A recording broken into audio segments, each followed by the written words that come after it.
السلام عليكم ورحمة الله وبركاته. هذا البير اسمه بير الدربوبة، يوجد في قرية وطيها العليا، زرقة اليمن المقاطرة لحق. تم حفر هذا البير قبل حوالي 40 عام على نفقة فاعل خير عن طريق عبد محمد عون، واللي حفروه طبعا حفروه غانم حسن، قادري حسن عبده وغانم حسن، حفروه يدويا بالمطرقة بالشرني بالصبرة، تفجير ربما تقريبا كان يقال هكذا، وحفروه بصورة مائلة مش بشكل عمودي هكذا أو رأسي، لا بصورة مائلة، ولذلك تحصلون أنه صلحوا له درج، كله درج من بدايته لحتى نهايته درج.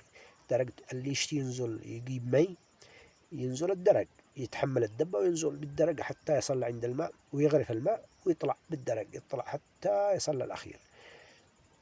عمقه ما يقارب حوالي 65 درجة، ما يعادل حوالي 28 إلى 30 متر، هذا العمق حق البير.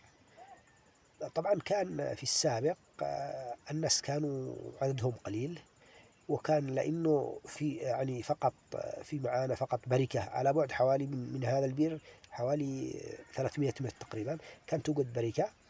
البركة طبعا الناس يستخدموها وينتهي، وعندما ينتهي لما يكون في شحة بالماء ما ينهر، ما يخرجش منها ماء إلا قليل جدا، ما يقارب حوالي 8 إلى 10 دباب في اليوم والليلة. لكن بعد ما حفروا البير كان يكفي، لأن الناس كانوا قليلين. أما عندما زادوا العدد، زاد العدد أكثر وأكثر الناس، فهذا لا يساوي شيء، لأنه الآن أصبح العدد من قبل 40 عام إلى الآن أصبح العدد كثير جدا مقارنة بتلك الأيام، ولذلك الماء قليل الآن أصبح من البير.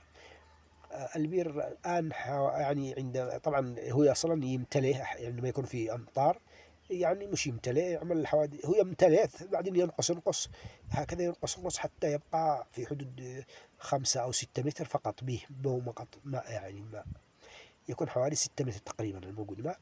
الناس يغرفوه، ولذلك في الأيام الأخيرة بعدين يرجع ينهر، فالناس يحصلوا باليوم والليلة تقريبا حوالي 20 دبة 15 دبة 18 دبة هكذا باليوم والليلة، ما يكفي شيئا، طبعا قليل جدا.